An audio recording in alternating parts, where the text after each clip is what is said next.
topic is dynamic response of retaining walls. So what do you mean by dynamic load?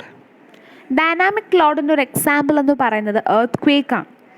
അതായത് point of ആപ്ലിക്കേഷനും അതുപോലെ തന്നെ മാഗ്നിറ്റ്യൂഡും ഒരു ലോഡിൻ്റെത് മാറിക്കൊണ്ടിരിക്കുകയാണെങ്കിൽ ആ ലോഡിനെ നമ്മൾ ഡൈനാമിക് ലോഡ് എന്ന് പറയും. അതിൻ്റെ ഓപ്പോസിറ്റാണ് സ്റ്റാറ്റിക് ലോഡ്. അപ്പോൾ ഒരു എർത്ത് ക്വേക്ക് പോലൊരു ലോഡ് ഒരു സിമ്പിളായിട്ടുള്ള ഒരു റീറ്റെയിനിങ് വാളിൽ തന്നെ ആക്ട് ചെയ്യുകയാണെങ്കിൽ അതിൻ്റെ ആ ഒരു റെസ്പോൺസ് എന്ന് പറയുന്നത്, എങ്ങനെ റെസ്പോണ്ട് ചെയ്യുന്നു എന്ന് പറയുന്നത് ഭയങ്കര ഒരു കോംപ്ലെക്സ് ആയിട്ടുള്ളൊരു കാര്യമാണ്. അപ്പോൾ നമ്മുടെ വാൾ എങ്ങനെ മൂവ് ചെയ്യുന്നു, നമ്മുടെ റീറ്റെയിനിങ് വാൾ ഈ ഡൈനാമിക് ലോഡ് വരുമ്പോൾ എങ്ങനെ മൂവ് ചെയ്യുന്നു, അപ്പോൾ ആ ഒരു പ്രഷർ അതിൽ ആക്ട് ചെയ്യുന്ന ഒരു പ്രഷർ എന്തായിരിക്കും, അതൊക്കെ ഡിപ്പെൻഡ് ചെയ്യുന്ന കുറച്ച് ഫാക്ടേഴ്സ് ഉണ്ട്. എന്തിനെയൊക്കെ ഡിപ്പെൻഡ് ചെയ്തിരിക്കും?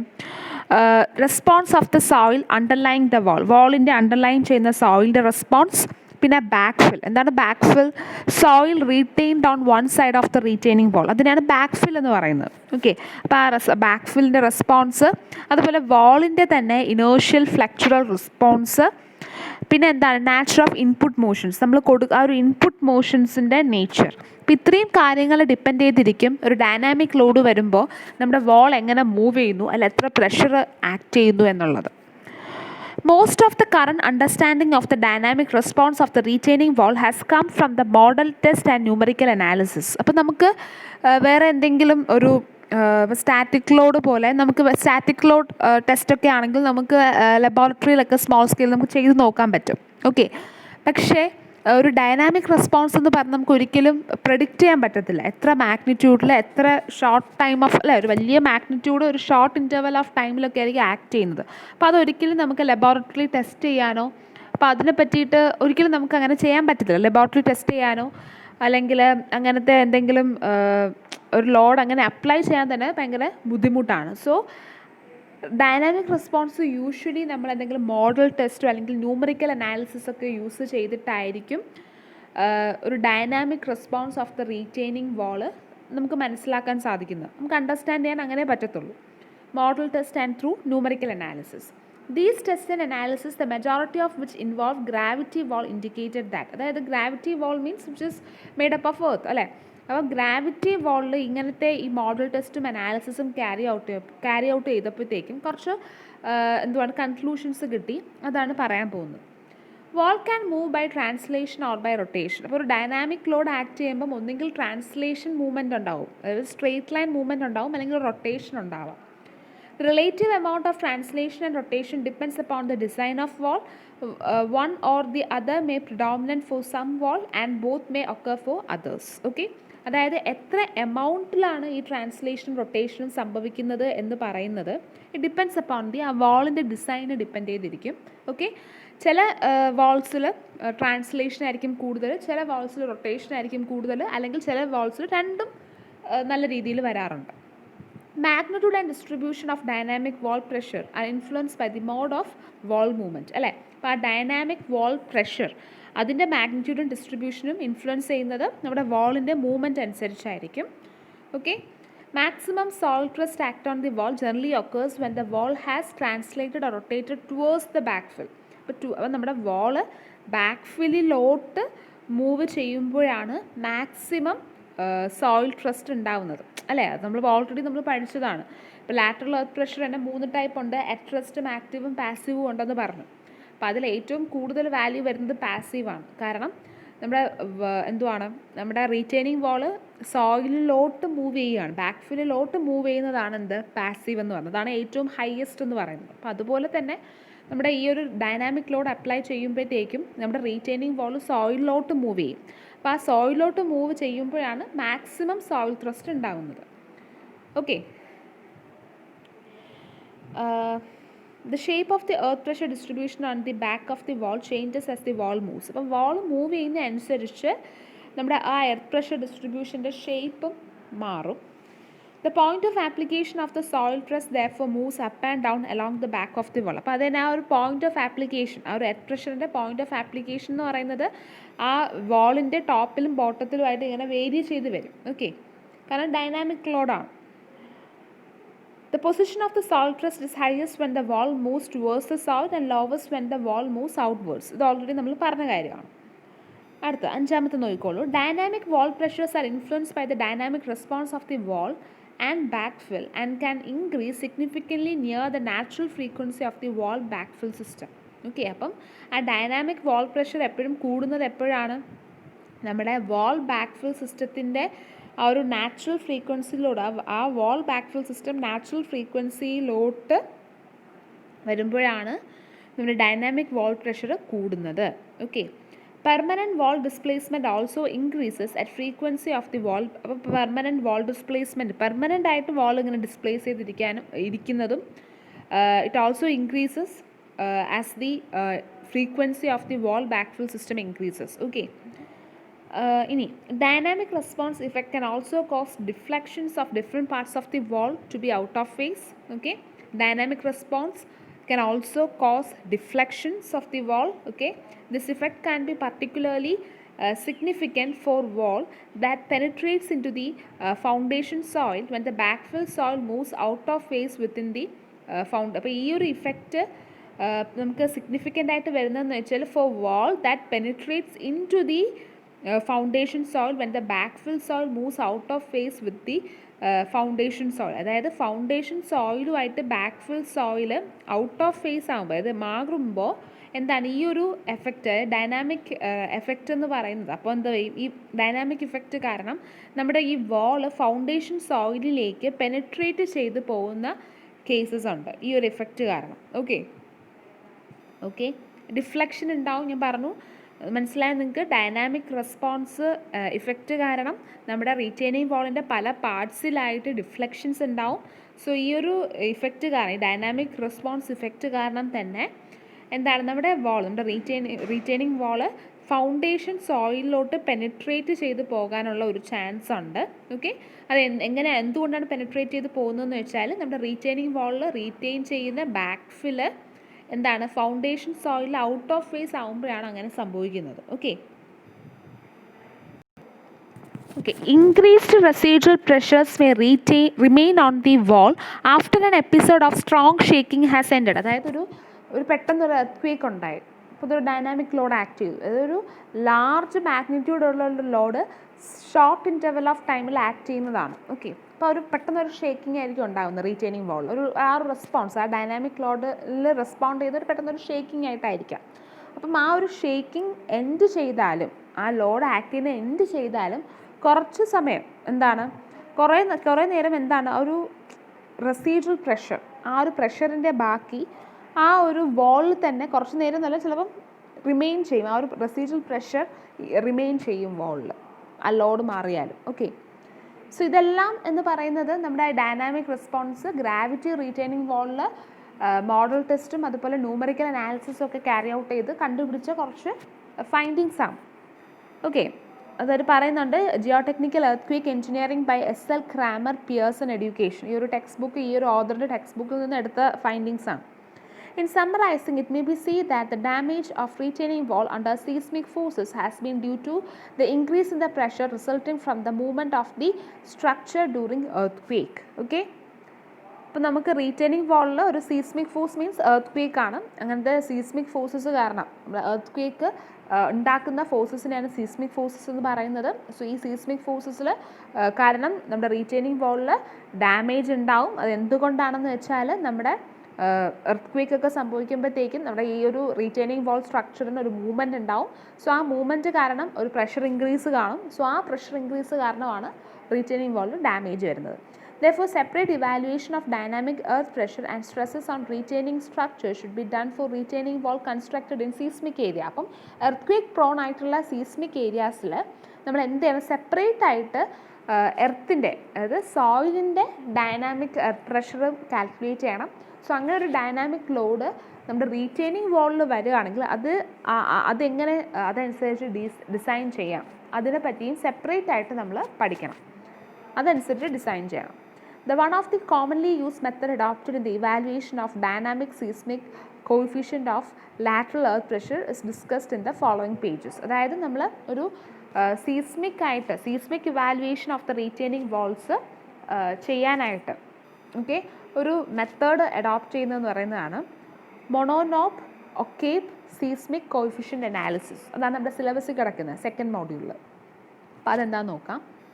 The most commonly adopted method for determining the dynamic lateral pressure on earth structures was developed by Mononobe 1929 and O'Cabe in 1926. Okay, അതായത് നമ്മുടെ ഒരു എർത്ത് ഒക്കെ ഉണ്ടാകുമ്പോഴത്തേക്കും എങ്ങനെയാണ് നമ്മുടെ എർത്ത് ഒരു റീറ്റെയിനിങ് സ്ട്രക്ചറിലോട്ട് ആക്ട് ചെയ്യുമ്പോൾ അല്ലേ, എർത്ത് റീറ്റെയിനിങ് സ്ട്രക്ചറിലായിട്ട് ആക്ട് ചെയ്യുമ്പം ഉണ്ടാകുന്ന പ്രഷറിനെയാണ് ഡൈനാമിക് ലാറ്ററൽ പ്രഷർ എന്ന് പറയുന്നത്. സോ ആ ഡൈനാമിക് ലാറ്ററൽ പ്രഷർ ഡിറ്റർമിൻ ചെയ്യാനായിട്ടാണ് രണ്ട് സയൻറ്റിസ്റ്റ് മൊണോനോബും അതുപോലെ ഒക്കേബും ഒരു അനാലിസിസ്, ഒരു മെത്തേഡ് ഡെവലപ്പ് ചെയ്തിട്ടുണ്ട്. The method was developed for dry cohesionless materials and was based on the assumption that ഈ ഒരു മെത്തേഡ് ഡെവലപ്പ് ചെയ്തിരിക്കുന്നത് ഏത് ടൈപ്പ് ഓഫ് സോയിലാണ്? ഡ്രൈ കോഹഷൻലെസ് സോയിലാണ്, സാൻഡി സോയിൽസിലാണ്. അതിൻ്റെ അസംഷൻസ് ഉണ്ട്, ഒരു 3 അസംഷൻസ് ഉണ്ട്, ഇമ്പോർട്ടൻ്റ് ആണ്.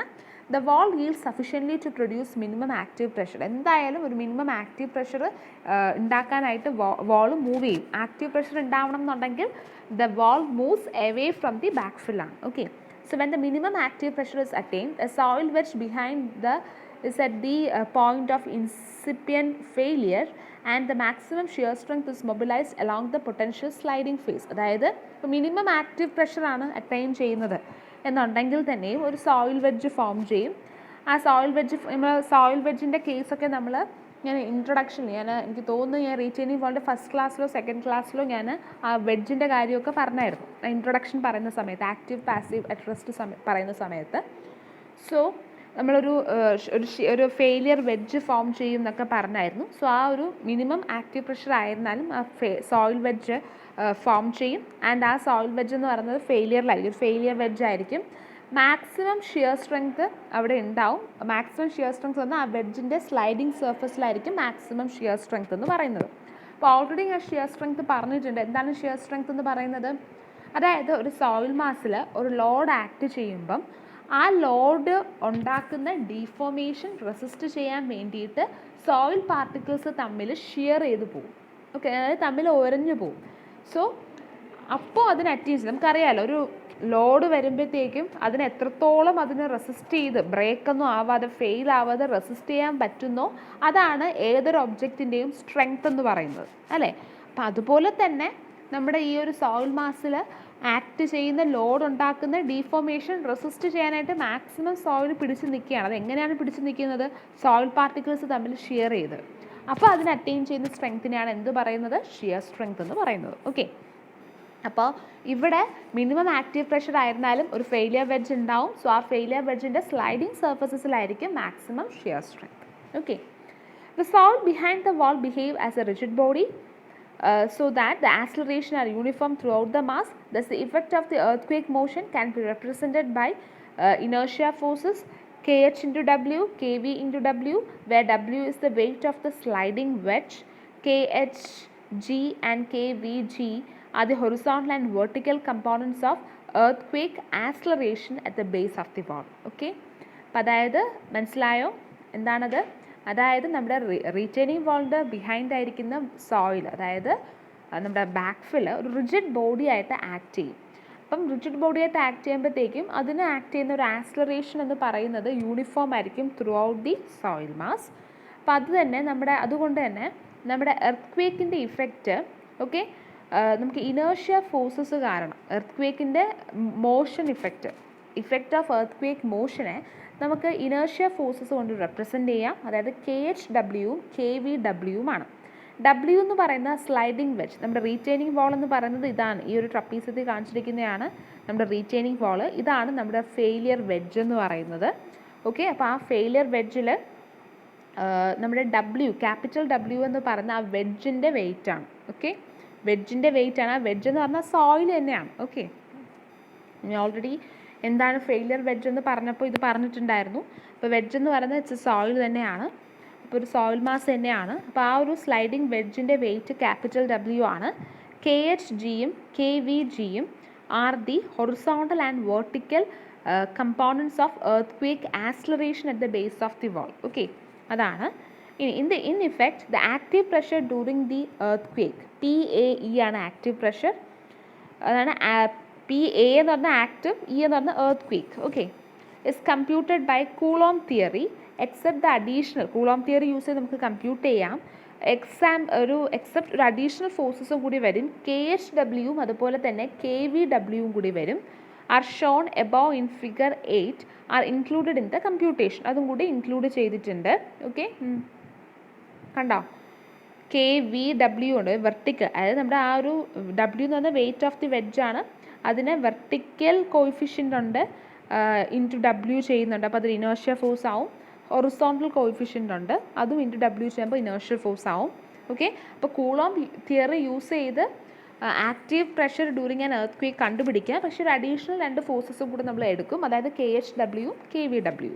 Okay, determining the critical sliding surface is in a usual way and the active pressure corresponding to this surface lead to the following expression. Okay, അപ്പോൾ എന്തൊക്കെയാണ് ഒരു ക്രിട്ടിക്കൽ സ്ലൈഡിംഗ് സർഫസ് നമുക്ക് active pressure കണ്ടുപിടിക്കുന്ന പോലെ തന്നെ നമുക്ക് determine ചെയ്യാം. എങ്ങനെ കണ്ടുപിടിക്കുന്നത് വെച്ചാൽ എങ്ങനെയാണ് സ്ലൈഡിംഗ് പ്രഷർ, അതായത് active pressure during the earthquake എന്ന് പറയുന്ന P A is equal to half into gamma H into gamma H square into 1 minus K V into K A E ആണ്. അതായത് നമ്മുടെ എർത്ത് പ്രഷർ ഡിസ്ട്രിബ്യൂഷൻ ഡയഗ്രത്തിൻ്റെ area ആണ്. അപ്പോൾ അതിൻ്റെ ബേസിൽ വരുന്ന എന്തായിരിക്കും, half into B into H ആണ്. അപ്പോൾ ബേസിൽ വരുന്ന എന്തായിരിക്കും, gamma into 1 minus K V into K A E ആയിരിക്കും നമ്മുടെ ബേസ്. നമ്മുടെ പ്രഷർ ഡിസ്ട്രിബ്യൂഷൻ ഡയഗ്രത്തിൻ്റെ ബേസ് ആണ് എന്ത്, നമുക്കറിയാം നമ്മൾ കെ എ ഗാമ എച്ച് എന്ന് നമ്മൾ കുറേ പ്രോബ്ലംസ് ഒക്കെ ചെയ്തിട്ടുണ്ട് അല്ലേ. നമ്മൾ സാധാരണ വെർട്ടിക്കൽ സ്ട്രെസ് എടുക്കുമ്പോഴത്തേക്കും ഗാമ ഇൻറ്റു എച്ച് മാത്രം എടുത്താൽ മതി. ഇത് ലാറ്ററൽ എർത്ത് പ്രഷർ ആയതുകൊണ്ടാണ് കോയിഫിഷ്യൻ്റ് കൊണ്ട് മൾട്ടിപ്ലൈ ചെയ്യുന്നത്. ഇതൊക്കെ നമ്മൾ പറഞ്ഞിരുന്നു തുടക്കത്തിൽ പ്രോബ്ലംസ്. നമ്മൾ 2 മോഡ്യൂൾ ഏകദേശം കഴിഞ്ഞു, ഈ ഒരു പോർഷൻ കൂടെ കഴിഞ്ഞ് 2 മോഡ്യൂൾ കംപ്ലീറ്റ് കഴിഞ്ഞു. അപ്പോൾ നമ്മൾ പറഞ്ഞായിരുന്നു. അപ്പോൾ കെ ഗാമ എച്ച് ആണ് നമ്മുടെ പ്രഷർ ഡിസ്ട്രിബ്യൂഷൻ ഡയഗ്രം വരയ്ക്കുന്നത്. ഒരു റീറ്റെയിനിങ് വാൾ ആകുമ്പോൾ അതിൻ്റെ ടോപ്പിൽ, ഗ്രൗണ്ട് സർഫസിൽ വരുന്ന ടോപ്പിൽ എപ്പോഴും എന്തായിരിക്കും, 0 ആയിരിക്കും പ്രഷർ ഡിസ്ട്രിബ്യൂഷൻ ഡയഗ്രത്തിൽ. ആൻഡ് ബേസ് ഓഫ് ദി വാളിലാണ് മാക്സിമം വരുന്നത്. അതൊക്കെ നമുക്ക് അറിയാവുന്ന കാര്യമാണ്. അപ്പോൾ മുകളിൽ 0യും ബേസിൽ മാക്സിമം വരുന്നതുകൊണ്ടാണ് ട്രയാങ്കിൾ ആവുന്നത്. ഓക്കെ, അതുകൊണ്ടാണ് ലീനിയർലി ആണ് എപ്പോഴും അവിടെ പ്രഷർ ഇൻക്രീസ് നടക്കുന്നത്. ബേസിൽ മാക്സിമം വരും, കെ ഗാമ എച്ച് ആണ്. അപ്പോൾ ഇവിടെ എന്ന് പറയുന്നത് നമ്മുടെ active earth pressure during an earth ക്വേക്കിൽ നമ്മുടെ പ്രഷർ ഡിസ്ട്രിബ്യൂഷൻ ഡയഗ്രത്തിൻ്റെ ഹൈറ്റ് എന്ന് പറയുന്നത് ക്യാപിറ്റൽ എച്ച് ആണ്. ആൻഡ് ബേസ് എന്ന് പറയുന്നത് എന്താണ്, gamma H into 1 minus K V ആണ്. Okay, gamma H into 1 minus K V into ഒരു അഡീഷണൽ ആയിട്ടുള്ളൊരു ടേമും കൂടെ വരും, അതാണ് കെ എ ഇയും കൂടെ വരും. ഓക്കെ, കെ എ ഇയും കൂടെ വരും. ഓക്കെ, മനസ്സിലായോ, gamma H into 1 minus K V into K A E വരും. പിന്നെ height of the pressure distribution diagram എന്ന് പറയുന്നത് ക്യാപിറ്റൽ എച്ച് ആണ്. അപ്പോൾ അതിൻ്റെ ഏരിയ എടുക്കുമ്പോൾ എന്ത് വരും, half into H into gamma H into 1 minus K V into K A E, അതാണ് ഇവിടെ എഴുതിയിരിക്കുന്നത്. ഓക്കെ, അതായത് area of the pressure distribution diagram, അത്രയേ ഉള്ളൂ. ഇനി കെ എ ഇ എന്താണ്, അതായത് coefficient of active earth pressure during earthquake എന്താണ്.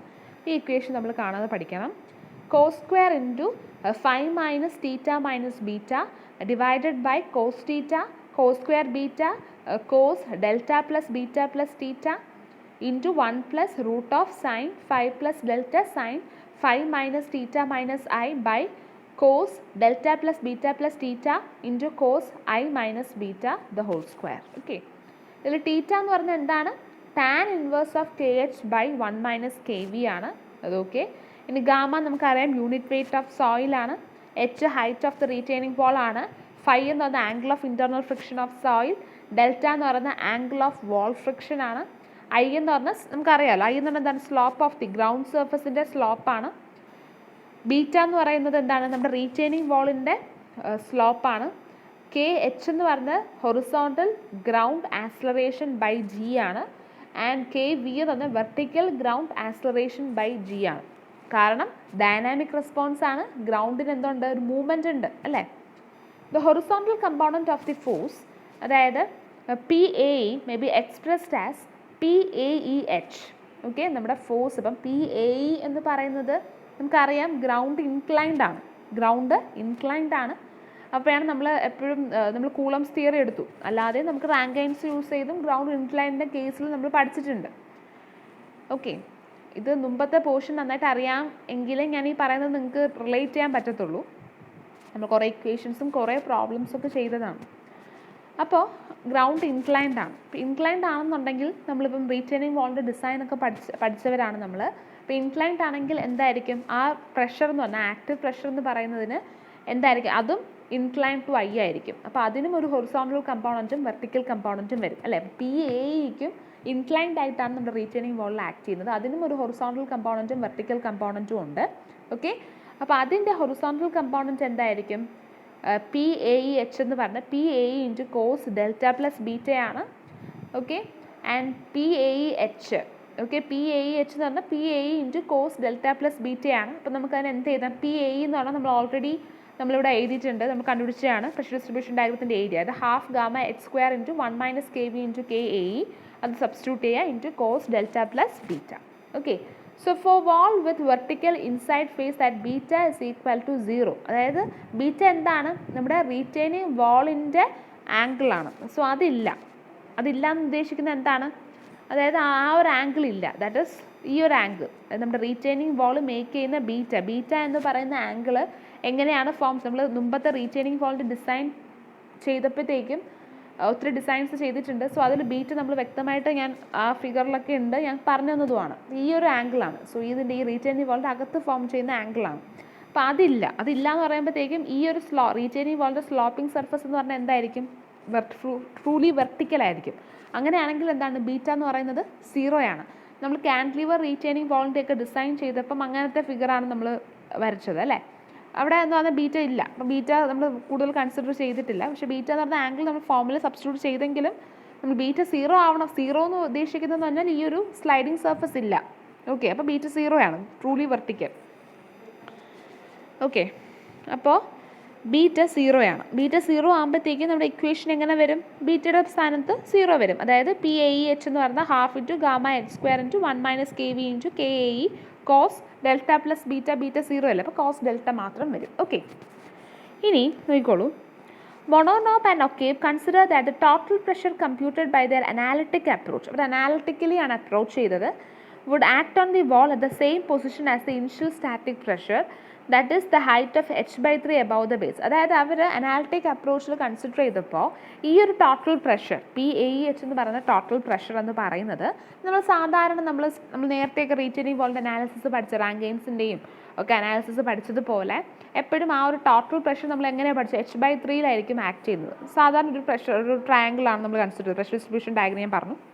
അപ്പോൾ അതിൽ ഈ ടോട്ടൽ പ്രഷർ എന്ന് പറഞ്ഞാൽ h/3 ഹൈറ്റിൽ, അതായത് ട്രയാങ്കിളിൻ്റെ സെൻട്രോയിഡിലായിരിക്കും ആക്ട് ചെയ്യുന്നത് from the base. Okay, with the analysis on effect of vertical components on the dynamic pressure with varied data, it was also found that in most of the earthquakes, the horizontal acceleration components are considerably greater than the vertical components, and it seems reasonable to conclude that in such cases the influence of vertical components can be neglected for the practical purposes. അതായത് ഇപ്പോൾ നമ്മളറിയാം numerical analysis എന്നൊക്കെ പറയുമ്പോഴത്തേക്കും നമ്മൾ numerically അത് ചെയ്തു, സോഫ്റ്റ്വെയറിൽ എന്തെങ്കിലും use ചെയ്ത് ചെയ്തു, എന്നിട്ട് നമ്മൾ എന്തെങ്കിലും കുറേ വാല്യൂസ് മാറി കൊടുക്കുകയാണ് ചെയ്യുന്നത്. ഇപ്പോൾ എർത്ത് നമുക്ക് അങ്ങനെ ചെയ്യാൻ പറ്റത്തുള്ളൂ അല്ലേ. അപ്പോൾ നമ്മളിങ്ങനെ വാല്യൂസ് മാറി കൊടുത്തപ്പോൾ, ഒത്തിരി വാല്യൂസ് കൊടുത്തപ്പോൾ നമ്മളൊരു കാര്യം മനസ്സിലാക്കിയത്, ഇവർ ഈ മൊണോനോബും അതുപോലെ ഒക്കേബും അവർ ഫൈൻഡ് ചെയ്ത് എന്താണെന്ന് വെച്ചാൽ, അവർ കൺക്ലൂഡ് ചെയ്ത് എന്താണെന്ന് വെച്ചാൽ, ഞാൻ പറഞ്ഞു നമുക്കൊരു ആക്സിലറേഷൻ കമ്പോണൻ്റ് ഉണ്ട് അല്ലേ, ഒരു ആക്സിലറേഷൻ. കാരണം നമ്മുടെ വാളിന് മൂവ്മെൻ്റ് ഉണ്ട്, ഗ്രൗണ്ടിന് മൂവ്മെൻ്റ് ഉണ്ട്. ഒരു വെർട്ടിക്കൽ ആക്സിലറേഷൻ കമ്പോണൻ്റ് ഉണ്ട്, അതുപോലെ തന്നെ നമ്മുടെ ഹൊറിസോണ്ടൽ ആക്സിലറേഷൻ കമ്പോണൻ്റ് ഉണ്ട്. അതായത് KVW ഉണ്ട്, KHW ഉണ്ട്. സോ അതിൽ ഹൊറിസോണ്ടൽ കമ്പോണൻ്റ് ആണ് വെർട്ടിക്കൽ കമ്പോണൻറ്റിനെക്കാട്ടിലും കൂടുതലായിട്ട് കണ്ടെത്തിയത്. സോ അതുകൊണ്ട് തന്നെ നമുക്ക് എന്ത് ചെയ്യാം, ഈ വെർട്ടിക്കൽ കമ്പോണൻറ്റിൻ്റെ ഇൻഫ്ലുവൻസ് നെഗ്ലക്റ്റ് ചെയ്യാൻ പറ്റും, നെഗ്ലക്റ്റ് ചെയ്യാം.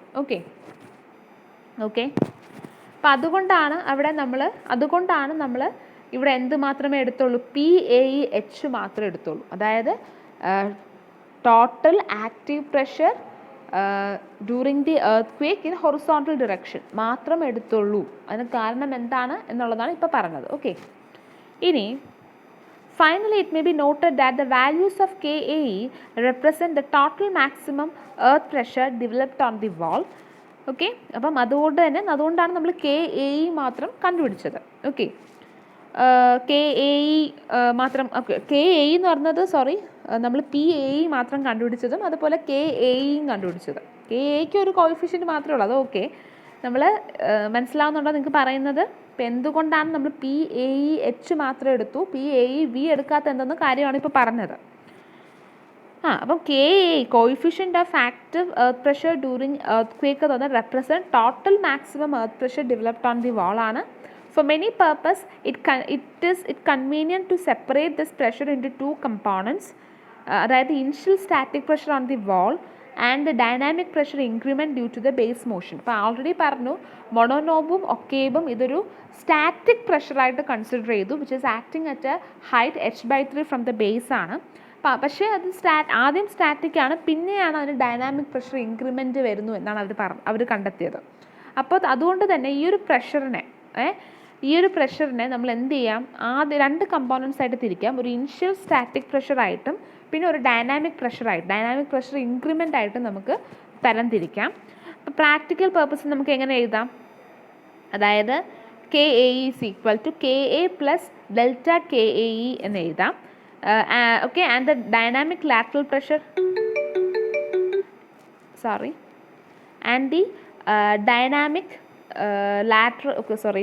and the dynamic lateral pressure components become delta PAE is equal to half into gamma h square into delta KE എന്ന് എഴുതാം. മനസ്സിലായോ? അതായത് ഞാൻ പറഞ്ഞു, അപ്പോൾ നമ്മുടെ ഈ കെ എയിനെ, അതായത് കെ എയിനെ തന്നെ, അതായത് കെ എ എന്ന് വെച്ചാൽ എന്താണ്? What you mean by K A? Active earth pressure coefficient during an earthquake ആണ്. സോ അതെന്ന് പറഞ്ഞാൽ ശരിക്കും പറഞ്ഞാൽ നമ്മുടെ maximum earth pressure developed on the wall തന്നെയാണ്. അതിനെ 2 കമ്പോണൻസ് ആയിട്ട് നമുക്ക് ഡിവൈഡ് ചെയ്യാം. ഓക്കെ, 2 കമ്പോണൻസ് ആയിട്ട് ഡിവൈഡ് ചെയ്യാം. സോ ഒന്നെന്ന് പറഞ്ഞാൽ initial static pressure on the wall ആണ്, പിന്നെ ഡൈനാമിക് പ്രഷർ ഇൻക്രിമെൻ്റ് ആണ്, അല്ലേ? അപ്പോൾ ആ ഡൈനാമിക് പ്രഷർ ഇൻക്രിമെൻ്റ് ആണ് നമ്മുടെ ഡെൽറ്റ കെ ഇ എന്ന് പറയുന്നത്. ഓക്കെ, ആ ഡെൽറ്റ കെ എ ഇ എന്ന് പറയുന്നത് നമുക്ക് ഡെൽറ്റ കെ ഇ ആണ് ഡൈനാമിക് പ്രഷർ ഇൻക്രിമെൻ്റ് എന്ന് പറയുന്നത്. And the dynamic lateral pressure components എങ്ങനെയാവും? ഇപ്പോൾ ഡെൽറ്റ പി എ ഇ എങ്ങനെയാവും? Half into gamma H square into delta K A E എന്ന് വരും. ഓക്കെ, ആ ഒരു പ്രഷർ ഡിസ്ട്രിബ്യൂഷൻ ഡയഗ്രത്തിൻ്റെ area. Delta P A E എന്ന് പറയുന്നത് നമ്മൾ ആക്ച്വലി ആ ഒരു ഇൻക്രിമെൻറ്റ് ഇൻ ദി ഡൈനാമിക് പ്രഷറാണ്. Okay, due to the motion. Okay, methods of determining both. ഇത് ആക്റ്റീവിൻ്റെ കേസ് മാത്രമാണ് പറഞ്ഞത്. അതുപോലെ പാസീവിൻ്റെ കേസും നമ്മുടെ മോണോനോബ് ഒക്കേബ് അനാലിസിസ്, അവർ ആ ഒരു മോണോനോബും ഒക്കേബും അതും പാസീവിൻ്റെ കേസും ഇതുപോലെ തന്നെ ഡെവലപ്പ് ചെയ്തിട്ടുണ്ട്. Okay, such as Coulomb or Mabieb construction procedure has been described by Kapila in 1962, who also show that using the same general approach, the passive pressure resistance under seismic conditions may be expressed by the equations.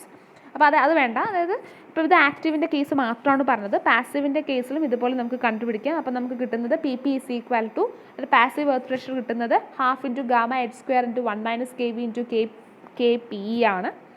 K P E എന്ന് പറയുന്നത് cos square 5 plus theta minus beta by cos theta cos square beta into cos delta minus beta plus theta into 1 minus root of sin 5 minus delta sin 5 plus I minus theta cos delta minus beta plus theta cos I minus beta the whole square ആണ്.